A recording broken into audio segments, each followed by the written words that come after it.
Pagi-pagi dapat pertanyaan yang diajukan ke saya, bagaimana mendapatkan kembali Timor Timur balik masuk dalam payung Indonesia? Oke, saya senang pertanyaan seperti ini. Pasti saya jawab dan urai, tapi nggak ada niatan mau pamer dengan penguasa sekarang dengan mengatakan, tuh saya punya grand plan. Kamu ada nggak? Yang pasti akan dijawab olehnya, kamu boleh-boleh aja punya grand plan, tapi nggak ada rakyat yang percaya Sontoloyo. Rakyat tetap pilih saya, itu artinya saya lebih benar. Ya nggak apa-apa juga sih, namanya juga orang punya pengaruh dan dapat mandat rakyat. Sementara saya kan pemimpi, boro-boro dapat kepercayaan, peluang aja nggak ada. Begini cara ambil Timor Timur kembali. Pastinya tidak pakai jalur hard power seperti yang dilakukan Australia dengan mengatasnamakan UNAMED di PBB dulu. Pancing dengan konflik horizontal, masuk peacekeeping, lalu diadakan referendum. Mau lepas dari Indonesia atau masih mau bergabung dengan Indonesia. Hasilnya 70% ingin lepas dari Indonesia. Lalu berdirilah negara Timor Leste. Itu peran Australia gede banget, 80% barangkali. Bos UNAMED namanya Robert Kingsley sekarang jadi penasihat pertahanan Perdana Menteri Australia.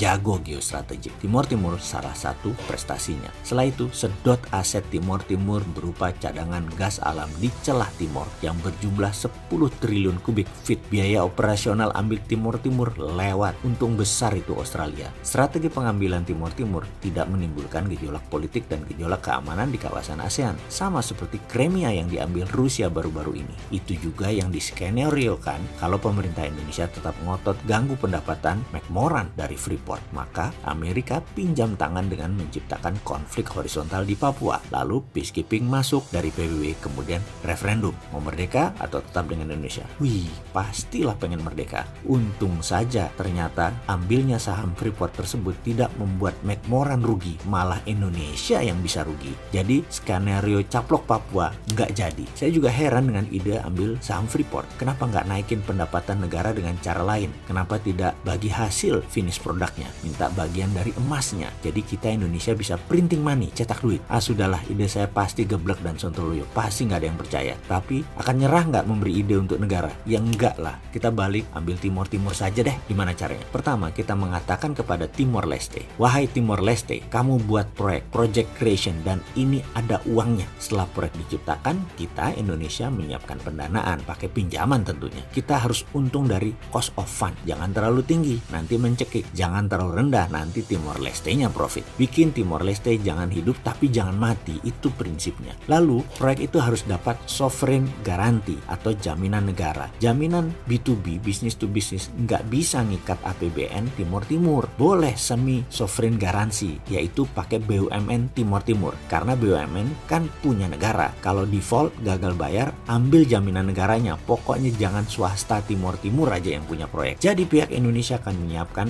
pinjaman, permesinan, tenaga kerja, konstruksi, operation, dan maintenance. Pastikan profit harus pihak Indonesia dulu yang ambil. Proyek harus di stretch, ditarik panjang, harus multi-year, bikin sampai 20 tahun kalau perlu pengembaliannya. Jangan 5 tahun balik modal, supaya Timor Timur kekunci terus. Jadi begitu proyek jalan, maka Timor Leste akan mulai kita ambil uangnya. Pertama, bunga pinjaman. Kedua, pokok pinjaman. Ketiga, profitnya. Keempat, biaya rutin perbaikan dan pemeliharaan. Kelima, tenaga kerja operasionalnya. Keenam, jangan lupa asuransinya, harus asuransi Indonesia. Pokoknya sampai residual derivatif, barang sisa kecil-kecil, ambilin semua. Timor Timur pokoknya hanya pemanfaatan jalanannya saja. Misalnya dengan pembangunan jalan tol, industri di sana seperti pariwisata maju, nggak apa-apa. Pokoknya jangan di proyek yang kita bangun mereka dapat untungnya. Kita tahu bahwa membangun infrastruktur lama hasilnya, dan itu penting. Timor Timur harus bangun sarana dulu kira-kira 4-5 tahun jalan, kita nikmatinlah 5 tahun awal setelah itu. Juga ketika sudah jalan kita lebih menikmati lagi. Tapi kalau tidak jalan atau proyek itu merugi,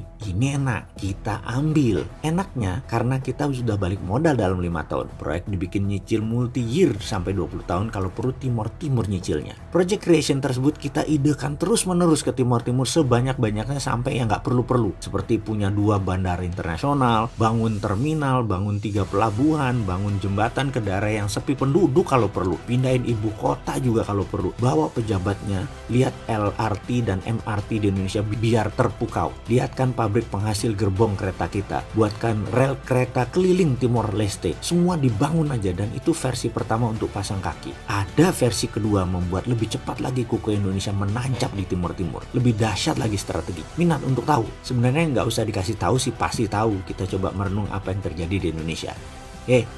Ayo fokus di video ini, jangan ngebayangin yang enggak-enggak. Itu pikiran jangan ke arah kok kayaknya Indonesia sekarang kejebak Cina ya. Ngawur kowe. Enggak, Indonesia tidak kemakan dengan Cina. Enak aja kamu ngomong kayak gitu. Cina berusaha melakukan apa yang kita lakukan ke timur-timur, tapi nggak terlalu berhasil. Jago pejabat kita tidak terkecoh Cina. Jago banget, salut saya. Coba kalau saya jadi pemimpin, pasti kepleset ke perangkap jebakan Cina. Sudahlah, karena itu jangan pilih Mardigu, biar dia urus anak yatim aja.